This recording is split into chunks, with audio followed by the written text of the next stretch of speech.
لوگ بیٹھے ہوئے ہیں، سب کے ہاتھوں میں ایک نوٹ بک ضرور تھمائیں اور ایک قلم. میری تقریروں کو نوٹ کرتے جائیں، جو چیز اچھی لگے اس کو کوٹ کریں. دیکھیں یہ روایتی جلسہ نہیں ہے، آپ جو راتوں میں چلا چلی والے جلسے کرتے ہیں. میں ایک چاہتا ہوں کہ کوئی بیداری اور آپ کے اندر علم کی ایک طلب اور تشنگی اور بڑھتی جائے اور کچھ فائدہ لے کر کے جائیں.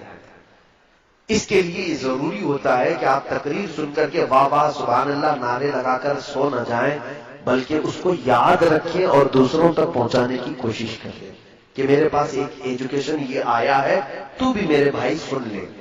اسی لیے ہم نے یوٹیوب کے چینل وغیرہ چلائے. صرف واحد ہمارا مقصد یہی ہے کہ علم چھپایا نہ جائے، دوسروں تک پہنچائے.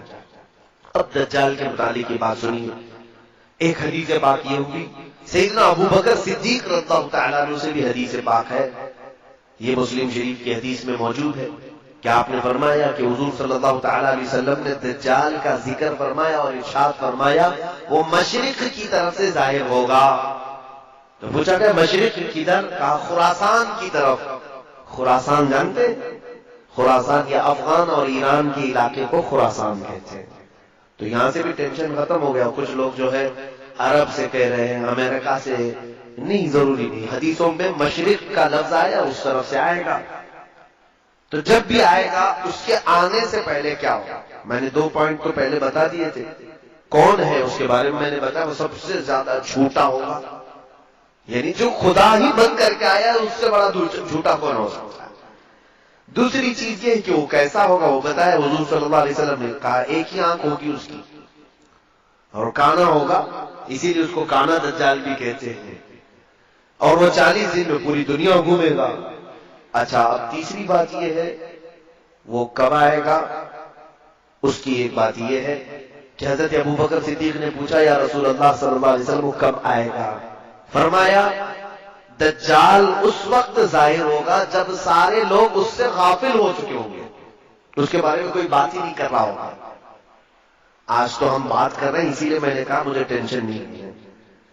لیکن جس وقت سارے لوگ بھول چکے ہوں گے، کوئی بات ہی نہیں کر رہا ہوگا دجال کے متعلق. دجال اچانک آئے گا.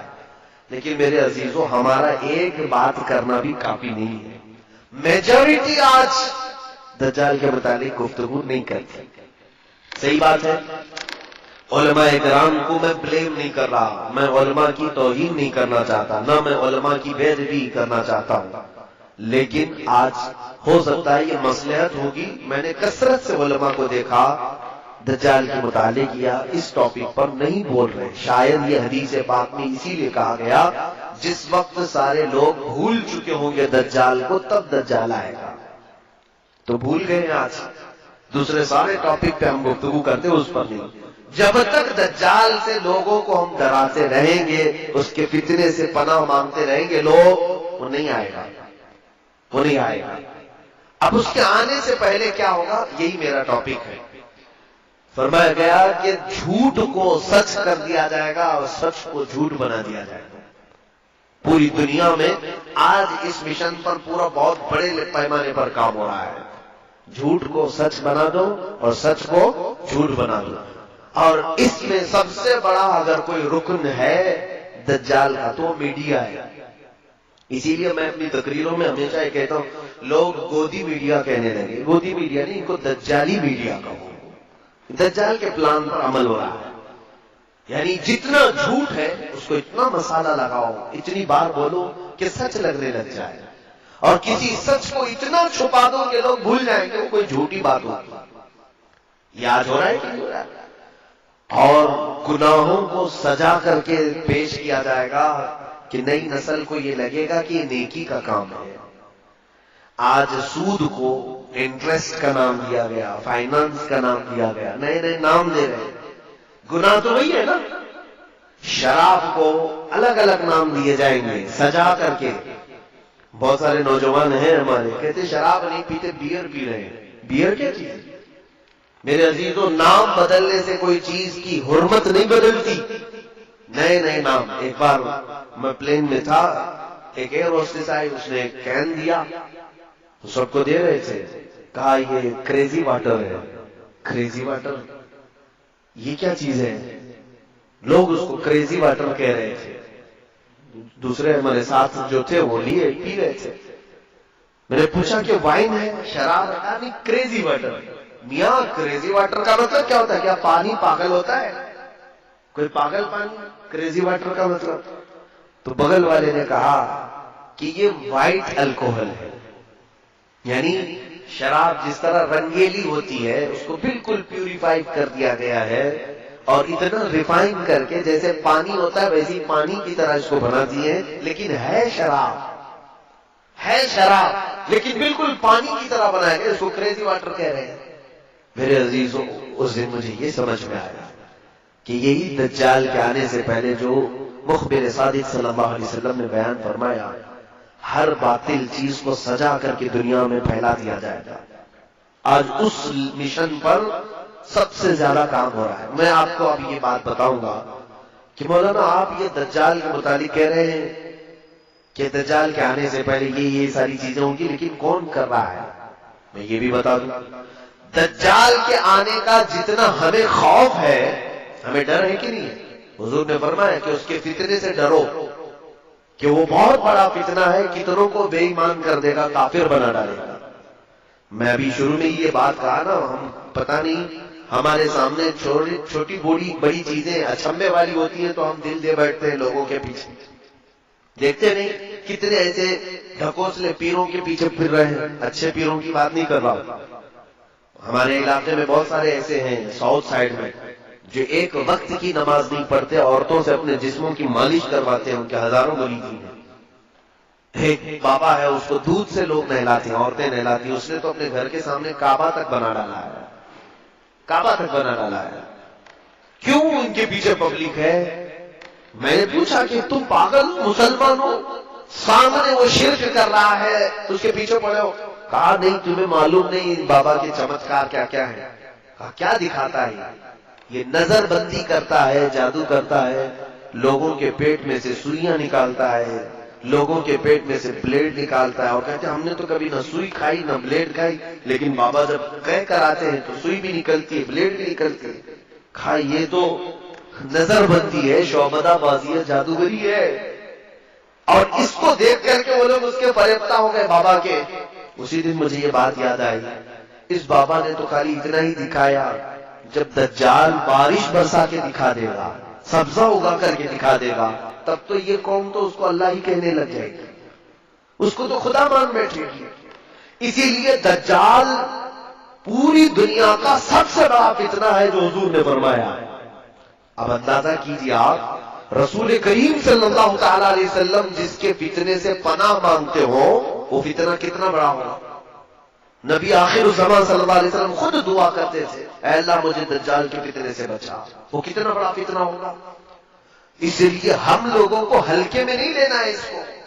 اچھا میں جو بات کہہ رہا تھا، ہم جتنا اس کے فتنے سے ڈرتے ہیں، دنیا میں ایک قوم ایسی ہے جو اس کا شدت سے انتظار کر رہے ہیں. دجال کو وہ بہت زیادہ چاہتے ہیں، بہت زیادہ محبت کرتے ہیں، اور اس کے آنے کے لیے جانے کیا کیا کر رہے ہیں. ہم ڈر رہے ہیں نا، ہم تو اس کے فتنے سے ڈرے. دنیا میں ایک قوم ہے جو دجال کے آنے کا انتظار کر رہی ہے، وہ یہودی قوم ہے. جیوز جو ہیں، یہودی اسرائیلی. میں اس کو کھل کر کے بول رہا ہوں. ایک بات مجھے معلوم ہے، میرے استاد مصر میں انہوں نے بتایا بھی تھا کہ یہودی اس وقت دنیا میں اتنے منصوبے بناتے ہیں اور ان کے خلاف جو بولتا ہے اس کو یا تو مار ڈالتے ہیں یا اس کے خلاف ایسی سازشیں رچتے ہیں کہ وہ بند ہو جائے، قید ہو جائے، یا تو پھر اسے خرید لیتے ہیں. یہ تو میں تقریباً 10 سال سے بول رہا ہوں. مجھے اس بات کا خوف نہیں ہے. جس وقت تک اللہ نے زبان رکھی ہے، میں امت محمدیہ کو حضور کی امانت سپرد کر کے رہوں گا. جب اللہ کو منظور ہو وہ میری زبان بند کرا دے. اور رب تبارک و تعالیٰ کے چاہے بغیر کچھ نہیں ہوتا. اس بات کو سن کر کے چلے. اگر کسی کو سننے میں اور محفل میں بیٹھنے سے ڈر لگتا ہے کہ یہ کوئی ہاٹ ہارر ٹاپک ہے تو خدا حافظ کہہ سکتے ہیں، اپنے بستر پہ جا بھی سکتے ہیں. میری طرف سے کوئی زور زبردستی نہیں ہے بیٹھنے کی. لیکن اگر کسی کو کچھ نالج لینا ہے تو بیٹھ سکتے ہیں. دجال کے متعلق سب سے زیادہ اگر کسی کو انتظار ہے تو یہودیوں کا ہے، اسرائیل کو۔ اب ان کی کتابوں میں ان کے بڑے لوگوں نے لکھا ہے کہ دجال اس وقت تک نہیں آئے گا جب تک اسلام اور مسلمانوں کو رسول سے دور نہیں کر دیا جائے گا۔ سب سے اہم چیز ہے یہ۔ ان کو کیا چاہیے؟ دجال چاہیے۔ اور دجال کے آنے کے لیے دروازہ کیا ہے؟ پوری دنیا کے مسلمان اپنے نبی سے دور ہوں، کیونکہ دجال نے بھی اس حدیث میں نے بتایا نا، پوچھا نا تمیمداری سے کہ وہ آخری نبی آ گئے، تو انہوں نے کہا آ گئے۔ اس نے پوچھا کیا ان کی امت ان کی اطاعت کر رہی ہے؟ تو انہوں نے کہا اطاعت کر رہی ہے۔ تو دجال نے کیا کہا؟ ابھی میرے آنے کا وقت نہیں۔ اب ان کو دجال چاہیے، کیوں؟ یہ کہتے ہیں ہمارا وہ مسیحا ہے۔ دجال کے آنے کے لیے روزانہ صبح اور شام میں دعائیں ہوتی ہیں اسرائیل میں، روزانہ دعائیں ہوتی ہیں، اور وہ اس لیے دعا کرتے ہیں کہ وہ ہمارا مسیحا ہے، ہمیں تکلیفوں سے نجات دے گا، ہماری پوری دنیا میں حکومت قائم کرے گا، ہمیں موت سے بھی بچائے گا۔ ایک بات یہ بھی یاد رکھ لیں کہ دنیا میں سب سے زیادہ موت سے ڈرنے والی قوم یہودی ہے۔ وہ مرنا نہیں چاہتے کوئی بھی، وہ موت سے بہت ڈرتے ہیں۔ اسی لیے ان کا آپس میں جو ایک دوسرے کو سلام بھی جو کرتے ہیں، ہم السلام علیکم کہتے ہیں، ان کا سلام ہے ذی 1000 سال۔ فارسی میں یہ ہے ذی 1000 سال، تفسیر میں لکھا ہوا ہے یہودی آپس میں ایک دوسرے کو سلام بھی کرتے ہیں تو یوں کہتے ہیں جیو 1000 سال، جیو 1000 سال۔ قرآن میں پہلے پارے میں اللہ نے فرمایا ہے لو يعمر 1000 سنة وما هو بمزحزحه، یعنی اگر ان کو 1000 سال کی عمر بھی دے دی جائے تب بھی وہ مرنا پسند نہیں کرتے۔ اور اللہ تعالیٰ نے ان کے رد میں جتنی آیتیں نازل فرمائی، یہ کہتے ہیں ہم اللہ کے بیٹے ہیں، ہم اللہ کے محبوب ہیں۔ پوری دنیا کیچڑ سے بنائی گئی ہے اور ہم کو جنت کی مٹی سے بنایا گیا ہے۔ پوری دنیا کو جانوروں کے پخانے سے زیادہ گندی چیز سے بنایا گیا ہے، اور ہم شعب اللہ المختار ہیں، اللہ کی پسندیدہ قوم ہے۔ کون کہتا ہے؟ یہود، جیوز۔ یہ ایک مٹھی بھر قوم ہے، انہوں نے جو عقیدے بنا رکھے ہیں وہ یہ ہے کہ دنیا کی سب سے افضل ترین قوم ہم ہیں، ہمارا یہ حق ہے دنیا میں، ہر چیز پر ہمارا قابو ہونا چاہیے، اقتدار ہمارا ہونا چاہیے۔ یہ قوم ایسی ہے، یہ پوری دنیا میں کہتے تھے وقالت یہود نحن ابناء اللہ واحباؤہ۔ قرآن میں اللہ نے فرمایا، یہ کہتے ہیں ہم اللہ کے بیٹے ہیں، ہم اللہ کے محبوب لوگ ہیں، سب سے زیادہ پیارے ہیں۔ تو اللہ نے ان کے رد میں آیت نازل فرمائی، جانتے ہیں اے محبوب ان کو کہہ دو، جو محبوب ہوتا ہے وہ محب سے ملنا چاہتا ہے کہ نہیں چاہتا؟ ملنا چاہتا ہے کہ نہیں؟ یہ کہہ رہے ہم اللہ کے محبوب ہیں، تو ان سے کہہ دے ذرا موت کی تمنا کرے تاکہ تمہارے محبوب سے مل لو۔ اور اللہ فرماتا وَلَن يَتَمَنَّوْهُ أَبَدًا، ہرگز یہ تمنا بھی نہیں کریں گے مرنے کی۔ جھوٹ بولتے ہیں، اللہ کے تم محبوب ہو تو پھر مرنے کی تمنا کیوں نہیں کرتے؟ جو محبوب ہوتا ہے وہ چاہتا ہے کب میں دنیا سے جاؤں میرے مولا سے ملاقات کروں۔ تو یہاں پر یہ قوم ایسی ہے جو مرنا نہیں چاہتا۔ جو امپورٹنٹ بات ہے وہ میں آپ کو بتا دوں، بہت زیادہ مسئلہ پھیلانے سے کوئی مطلب نہیں ہوگا، کل خلاصہ ملا کر کے میں آپ کو بتا دوں کہ دنیا میں اتنا اتھل پتھل یہ کیوں مچائے گا۔ سب کو اب تقریباً نوجوانوں کو معلوم ہو چکا ہے ایلومیناتی کیا ہے، فری میسن کیا ہے، اور پھر یہ جتنی ان کی تنظیمیں ہیں، خفیہ تنظیمیں، یہ کیا ہیں۔ سیکریٹ اب تو کچھ نہیں رہ گیا، یہ سب پورا ظاہر ہو گیا۔ 1 آئی، یہ ایک آنکھ کی علامت کیا ہے، ٹرائنگل کیا ہے، 66 کیا ہے، یہ سب یہودیوں نے بنائے ہوئے علامتیں۔ میں بہت سرسری انداز میں جا رہا ہوں کیونکہ پڑھا لکھا طبقہ بیٹھا ہوا ہے، اور اگر نہیں معلوم ہے تو میرے ان اشاروں پر آپ انٹرنیٹ میں سرچ کرو اور معلوم کرو کہ یہ چیزیں کیا ہیں۔ یہودیوں کی خفیہ تعلیمات ہیں۔ لیکن آپ یہ ہم سے پوچھیں گے آخر یہ کیوں ایسا کر رہے ہیں، ان کو کیا فرق پڑتا ہے، ہمارے پیچھے کیوں پڑے، پوری دنیا میں یہ نظام کیوں چینج کرنا چاہتے ہیں، کیوں پوری دنیا کو رد و بدل کرنا چاہتے ہیں۔ ایک ہی ان کا مقصد ہے، کیا ہے جانتے ہیں؟ یہ مرنا نہیں چاہتے، موت ان کو پسند نہیں ہے، اور یہ ہمیشہ جینا چاہتے ہیں۔ دنیا کی ہر چیز پر کنٹرول کر لیا لیکن موت پر کنٹرول نہیں ہو پا رہا۔ اب موت کس کے ہاتھ میں ہے؟ کس کے ہاتھ میں؟ اللہ رب العزت. ان کو بھی معلوم ہے، ان کو بھی معلوم ہے موت اللہ کی طرف سے آ رہی ہے. تو کیوں نہ ہم ڈائریکٹ اس اللہ کو ہی ختم کر دیں. معاذ اللہ رب العالمین. یہ پلاننگ ہے. اور یہ میں کہہ نہیں رہا ہوں، آلریڈی یہ پہلے ہو چکا ہے. ایک ڈاکٹر ہے، میں نام ذکر نہیں کر رہا ہوں، وہ عیسائیوں کے بڑے ماہر محقق ہیں. انہوں نے بھی اس چیز کی تحقیق میں لکھا ہے کہ پہلے کے دور میں نمرود کی جب حکومت تھی تب بھی یہ یہودی تھے. تو ان لوگوں نے کیا کیا تھا، نمرود جو بادشاہ ہے اس نے ایک بہت بڑا محل بنایا تھا. نمرود بھی بہت لمبی عمر تک جیا، بہت بڑی طاقت تھی، وہ خدا کہلاتا تھا اپنے آپ کو، لوگوں سے سجدے کرواتا تھا. لیکن اب اس کو بھی ایک ہی ٹینشن تھا، کیا؟ موت کا. مر جاؤں تو سارا خدا ختم، سڑ گیا. اس کو بھی موت نہیں چاہیے تھی. اس نے کیا سوچا، پوری دنیا پر میرا کنٹرول، پورے دو لوگ میرے سجدہ کر رہے ہیں، تو کیوں نہ میں پوری پبلک کو ملا کر کے فوج بنا لوں اور اس خدا سے لڑ لوں.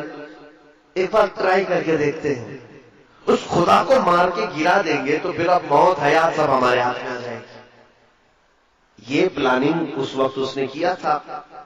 یہ ہماری کتابوں میں نہیں ہے لیکن پرانی دوسری مقدسات میں موجود ہے.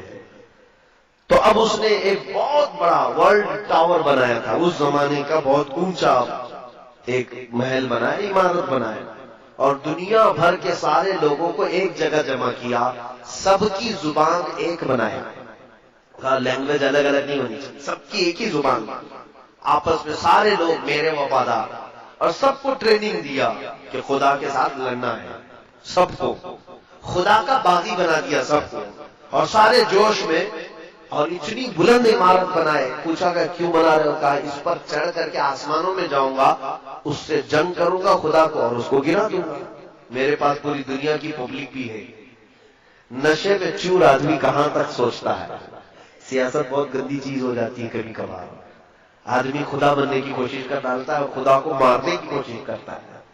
معاذ اللہ رب العالمین.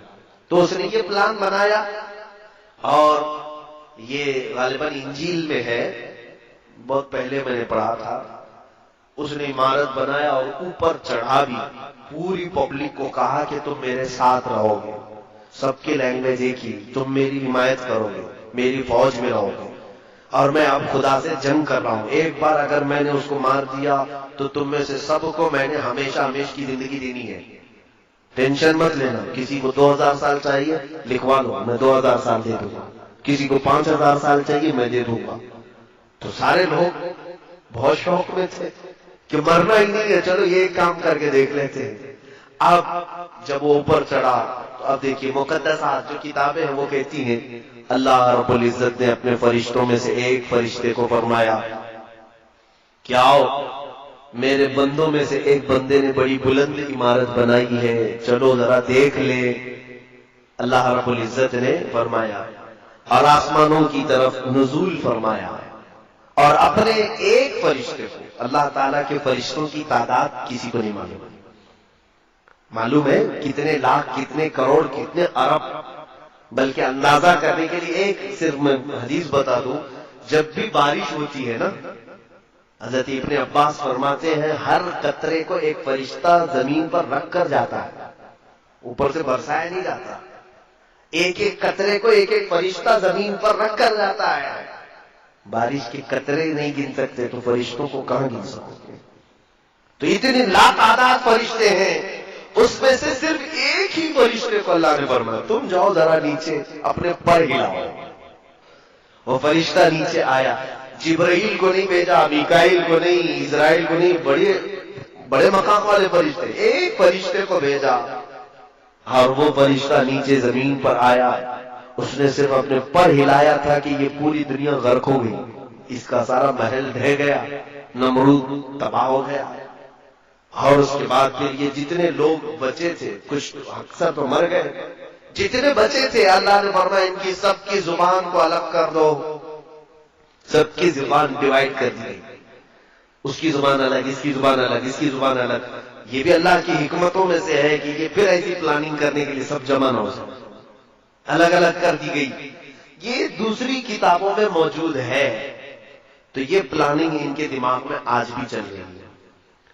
فلاپ تو ہوا تھا آئیڈیا پرانے زمانے کا. اب جو اسرائیل ہے، یہودی ہے، اور اسی مقدس کتاب میں یہ بھی لکھا گیا ہے کہ اے لوگوں دیکھنا قیامت کے قریب ایک بار اور اس طرح کی کوشش کی جائے گی. اب بات سمجھ میں آئی آپ کے؟ اس طرح پہلے خدا سے لڑنے کا ایک پلان کیا انہوں نے، فلاپ ہو گئے اور مار دیے گئے. اب ان کو جدید ٹیکنالوجی پر، نیو ٹیکنالوجی پر اتنا بھروسہ ہے، انہی مقدسات میں کہا گیا ہے دیکھنا قیامت سے قریب ایک بار اور یہ چیز کوشش کر لیں گے.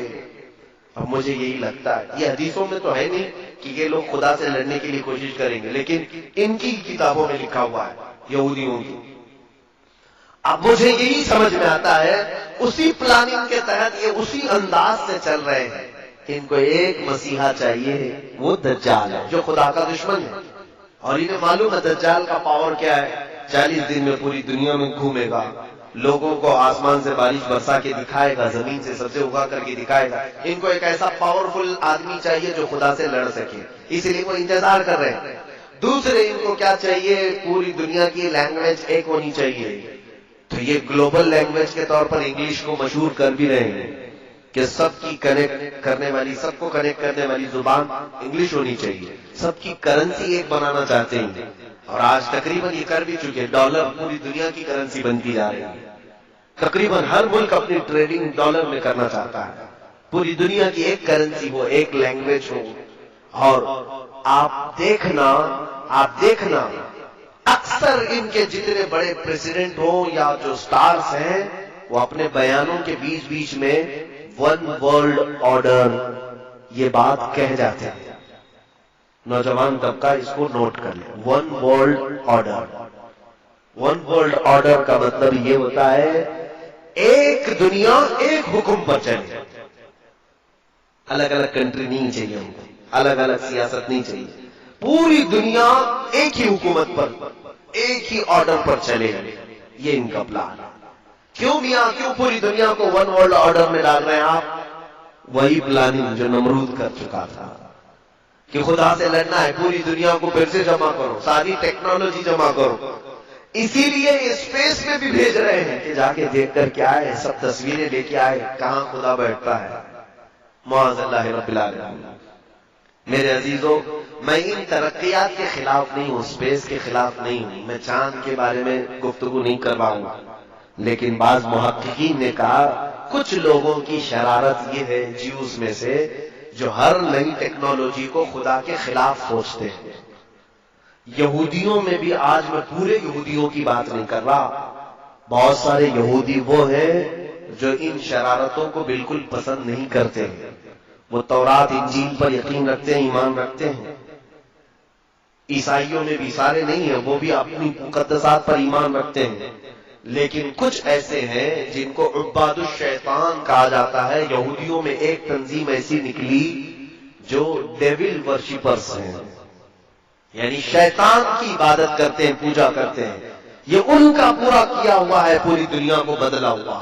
اب سنیے، اب یہ پوری دنیا میں کیا ہنگامہ مچا رہے ہیں، کیا ہنگامہ مچائے.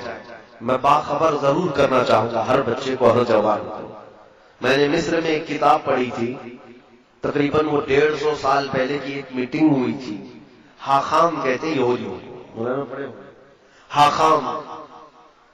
یہ یہودیوں کے بڑے حکیم جو ہوتے ہیں ان کو حاخام کہتے ہیں. انہوں نے ایک میٹنگ لی اور اپنے حکیم سے یہودیوں نے پوچھا کہ ہم لڑکیوں کو ننگا تو کرنے کی پوری کوشش کرتے ہیں، لیکن مسلمان لڑکیاں ننگی نہیں ہوتی جلدی، یہ جلدی اپنا لباس اتار کر کے باہر آتی نہیں. ہم نے تقریباً دنیا کو ننگا کرنے کی کوشش کر ڈالی.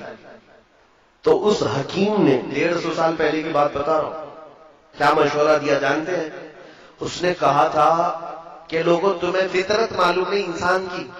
عورتوں کی فطرت یہ ہے کہ بچپن میں ان کو جیسا پہنایا جاتا ہے جوانی میں ویسی ہی پہنتی ہیں. اگر کوئی بچی بچپن سے دوپٹہ پہنتی ہو اور فل کپڑے پہنتی ہو، اچانک 16 سال کی عمر میں اس بچی کو آپ آدھے کپڑے پہننے کے لیے کہیں، نہیں پہن پائے گی، شرم و حیا زیادہ ہوتی ہے. آپ ہی کی بات لے لیں، ابھی آپ پینٹ شرٹ پہن رہے ہیں، فل کپڑے پہن رہے ہیں، اچانک آپ کو کہتے ہیں چڈی پہنو اور ہاف بنیان پہن کے باہر آؤ، شرم لگے گی کہ نہیں لگے گی؟ حیا مانے ہوتی ہے۔ جو فل کپڑے پہنتا ہے وہ ہاف کپڑے میں جلدی نہیں آتا۔ ہاں، جس کی بچپن سے ہی ہاف کپڑے میں رکھ دیا جائے، وہ 16 سال کیا، 20 سال کیا، 40 سال کیا، وہ ننگا گھومنے میں اسے کبھی شرم نہیں آتی۔ اس یہودی حکیم نے کہا، اے لوگوں، مسلمان بچیاں اس لیے ننگی نہیں ہو پا رہی آج تک ہمارے پلان کے مطابق کہ ان کے گھروں میں ان کے ماں باپ ان کو فل کپڑے پہنا کر کے رکھتے ہیں، بچیوں کو دوپٹے اڑواتے ہیں، اسکارف پہناتے ہیں، جس کی وجہ سے 16 سال کی عمر میں ان پر تم محنت کرتے ہو، یہ ننگی نہیں ہو پاتی۔ کہا کیا کرے؟ اس یہودی عالم نے کہا، ان کی بچیوں کے کپڑے ہاف بنانا شروع کرو، بچیوں کے اوپر محنت کرو، بڑی عورتوں پر نہیں، 16 سال 17 سال کی عمر کی بچیوں پر نہیں، چھوٹی بچیوں پر محنت کرو۔ میں نے یہ ایک عبارت پڑھی تھی، اس کے بعد آج تک میں دیکھ رہا ہوں مارکیٹ میں جب ہم لباس خریدنے کے لیے جاتے ہیں اپنی چھوٹی بچیوں کے، بہت کم ایسا لباس ملتا ہے جس میں فل سلیوز ہوتے ہیں، ہاف کپڑے کے بچیوں کو ہم سب پہنا رہے کہ نہیں پہنا رہے؟ اور ہم تو اگر کسی کو کہیں تو کہے گا کیا مولانا ابھی سے پردہ فرض ہو گیا؟ 2 سال کی بچی ہے، 3 سال کی بچی ہے، کیا ابھی سے ہم اس کو برقع پہنا دیں، نقاب پہنا دیں؟ میاں، نقاب اور برقعے کی بات میں نہیں کر رہا ہوں، انجانے میں ہم اس کو ننگا بنانے کی عادت ڈال رہے ہیں، آج ہی سے ہم اس کو ننگا رہنے کی عادت ڈال رہے ہیں۔ یہ ہمارا نہیں میرے عزیزوں، 150 سال پہلے ایک یہودی عالم نے، حاخام نے اپنے یہودیوں کو کہا تھا کہ مسلمان بچیوں کو اگر ننگا کرنا ہے تو ان کی بچیوں کے کپڑے ہاف بناؤ۔ جاؤ آج مارکیٹ میں دیکھ لینا، آپ مارکیٹ میں دیکھو آج کپڑے تو ایسے ہم پہنا رہے ہیں۔ اکثر مسلمانوں کو ہم نے دیکھا کہ وہ دکان میں جا کر کے یہ پوچھتے ہیں کہ ویسٹرن سٹائل کے کپڑے چاہیے بچیوں کے لیے، اور ان کے لیے الگ سے کپڑے دکان والے دیتے بھی ہیں کہ اسکرٹ ہونی چاہیے چھوٹا سا، اور بچیوں کو کندھے شولڈر دکھ رہے ہوں، ان کے جسم کے اعضاء ظاہر ہو رہے ہوں۔ اور وہ بچی جوان جب ہوتی ہے تو فل کپڑوں میں اپنے آپ کو انکمفرٹیبل محسوس کرتی ہے۔ اگر اس کو اچانک برقع پہنا کہ کیا مجھے قید کر رہے ہو، بچپن سے تمہیں چھوٹے چھوٹے کپڑے پہنتی تھی، ابھی تم اسکارف ڈالو گے، دوپٹہ ڈالو گے، کیا کیا ڈالو گے میرے اوپر، چلاتی۔ اور ان بچیوں کو ہم نے دیکھا ہے جن کی بچپن سے ہم نے تربیت اچھے ماحول میں رکھی، وہ بڑی ہونے کے وقت میاں ایسا ہے کہ وہ دوپٹے اپنے پورے جسموں پر ڈال کر کے رکھتی ہیں، صرف سر پر نہیں بلکہ کوئی حصہ ان کا جھلکنے نہیں دیتی، وہ حیا بہت زیادہ ہوتی ہے۔ اس پلان کے ہم شکار ہو گئے، ہمارے لباس میں بے ترتیبی جو آئی ہے یہی دجالی منصوبوں کے تحت ہوا ہے۔